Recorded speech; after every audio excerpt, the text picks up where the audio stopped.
আসসালামু আলাইকুম ভিউয়ার্স, কেমন আছেন? আশা করি ভালো আছেন এবং আমিও ভালো আছি। আবার একটি নতুন ব্লগ নিয়ে আপনাদের সামনে। আমার সাথে আছে আমার বন্ধু মাহিম।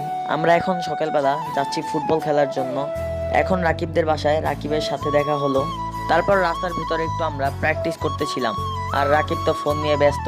আমাদের সাথে ছিল রাকিব, মাহিম, রাহাত এবং অন্যান্য আরো অনেকজন।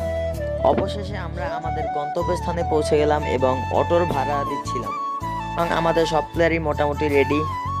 যে মাঠে খেলার কথা ছিল সেই মাঠে এসে দেখি ছেলেরা খেলছে, মাঠ ফাঁকা নেই। এত দূর দিয়ে গিয়ে যদি দেখি মাঠ এরকম ফিলাপ হয়ে আছে, কার না মাথা গরম হয়।